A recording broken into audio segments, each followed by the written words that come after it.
Hello everyone, welcome to किन studies. आज है 9 नवंबर। स्टार्ट करते हैं आज के एमसीक्यू क्वेश्चंस। आज का फर्स्ट क्वेश्चन है, विच union ministry launched women for water and water for women campaign.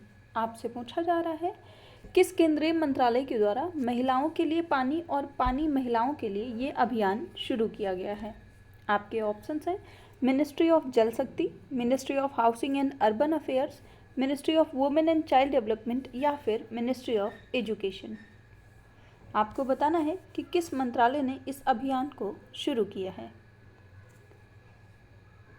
इस क्वेश्चन में आपका करेक्ट ऑप्शन हो जाएगा ऑप्शन बी। ये कैंपेन शुरू किया है ministry of housing and urban affairs ने, जिसे हम आवास और शहरी मामलों का मंत्रालय कहते हैं। आप यहाँ देख सकते हैं, Ministry of Housing and Urban Affairs launches Women for Water and Water for Women campaign under its flagship scheme, जिसका नाम है Atal mission for rejuvenation and urban transformation, जिसे हम शॉर्ट में अमृत योजना कहते हैं। So it was launched in partnership with the Ministry of National Urban Livelihood Mission and Odisha Urban Academy is the knowledge partner for this campaign। आप ध्यान रखेंगे। बढ़ते हैं नेक्स्ट क्वेश्चन की ओर। व्हेन वॉज द प्रधानमंत्री गरीब कल्याण अन्न योजना या स्कीम लॉन्च इन इंडिया। आपसे पूछा जा रहा है भारत में प्रधानमंत्री गरीब कल्याण अन्न योजना की शुरुआत कब की गई थी। आपके ऑप्शंस हैं 2016, 2018, 2020 या फिर 2022। आपको बताना है कि पीएम जो अन्न योजना है, गरीब कल्याण अन्न योजना, इसकी शुरुआत कब की गई थी।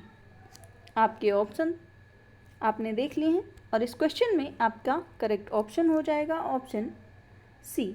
इस योजना को शुरू किया गया था 2020 में। आप यहाँ देख सकते हैं हाल ही में इस योजना को अगले 5 सालों के लिए बढ़ा दिया गया है, मतलब अब ये योजना 2028 तक चलेगी। So Pradhan Mantri Narendra Modi has announced an extension of Pradhan Mantri Garib Kalyan Anna Yojana free ration scheme for another 5 years।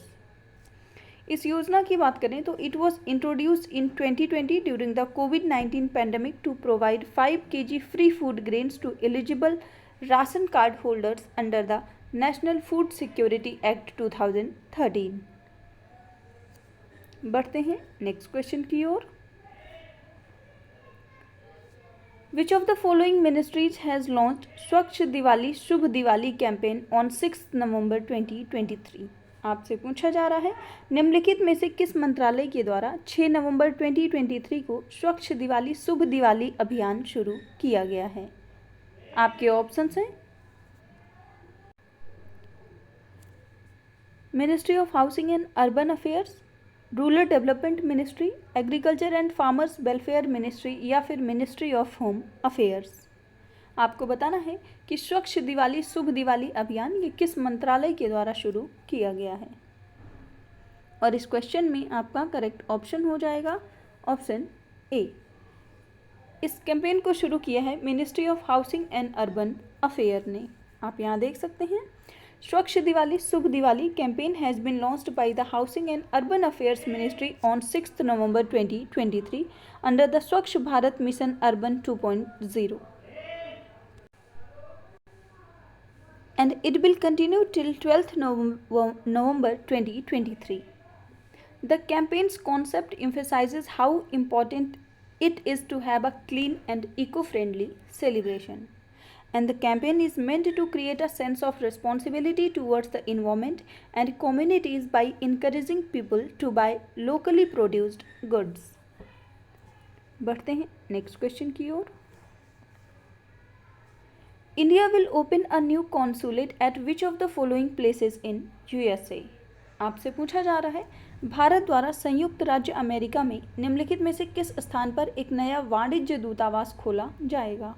आपके ऑप्शंस हैं ओक्लाहोमा, ह्यूस्टन, डेट्रॉयट या फिर सिएटल। आपको बताना है कि भारत अपना नया वाणिज्य दूतावास कहाँ पर खोलेगा और इस क्वेश्चन में आपका करेक्ट ऑप्शन हो जाएगा ऑप्शन डी। ये खोला जाएगा सिएटल में। आप यहाँ देख सकते हैं After 7 years of announcement, India is set to open a new consulate in Seattle in US. Prakash Gupta will be the Consulate General at the mission in Seattle, and he is currently serving as the Joint Secretary at the UNP, जिसे United Nations political division कहते हैं, at the ministry of external affairs. तो आप ध्यान रखेंगे, USA में भारत जो नया कॉन्सुलेट खोलेगा वो सिएटल में खोलेगा। बढ़ते हैं नेक्स्ट क्वेश्चन की ओर। Which institution released the 2024 Asia Pacific human development report? आपसे पूछा जा रहा है किस संस्था के द्वारा एशिया प्रशांत मानव विकास रिपोर्ट 2024 जारी किया गया? आपके ऑप्शंस हैं ADB, AIIB, UNDP या फिर वर्ल्ड इकोनॉमिक फोरम। आपको बताना है एशिया प्रशांत मानव विकास रिपोर्ट किस संस्था के द्वारा जारी की गई है। और इस क्वेश्चन में आपका करेक्ट ऑप्शन हो जाएगा ऑप्शन डी। इस रिपोर्ट को जारी किया है यूनाइटेड नेशंस डेवलपमेंट प्रोग्राम ने। आप यहाँ देख सकते हैं the 2024 Asia Pacific human development report was recently released by the UNDP। As per the report the share of population living in multidimensional poverty fell from 25 to 15% from 2015-16 to 1921. The report also mentions that India has emerged among top countries with a high income and wealth inequality. In India, between 2000 to 2022, per capita income soared from $442 to $2,389, while women are only 23% of the labor force. तो आप ध्यान रखेंगे Asia Pacific human development report जारी किया जाता है UNDP के द्वारा। बढ़ते हैं नेक्स्ट क्वेश्चन की ओर।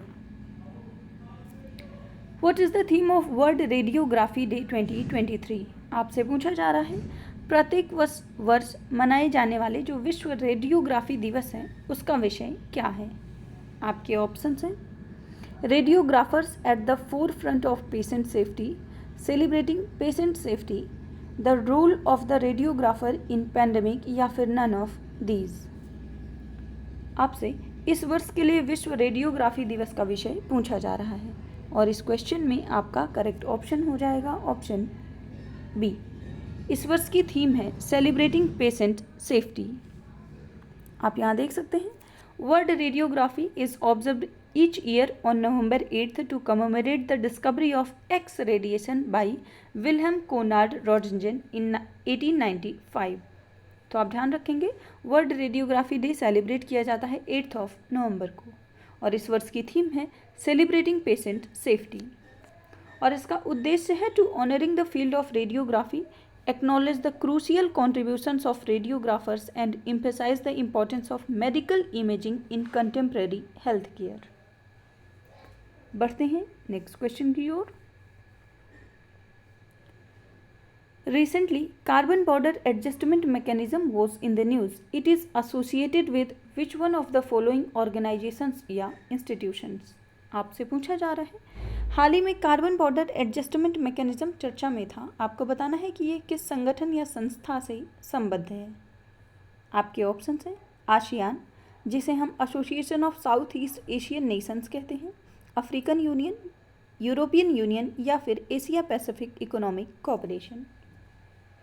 आपको बताना है कि कार्बन बॉर्डर एडजस्टमेंट मैकेनिज्म का संबंध किस संगठन से है और इस क्वेश्चन में आपका करेक्ट ऑप्शन हो जाएगा ऑप्शन सी। इसका संबंध है यूरोपीय यूनियन से।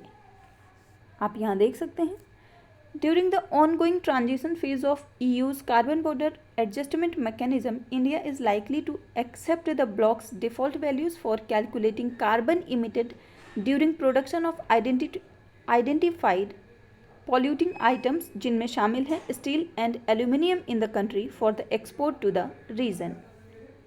इसके साथ ही भारत की बात करें तो India does not yet have a carbon verification and accreditation system in place and therefore may find it difficult to do its own carbon emission determination at the moment.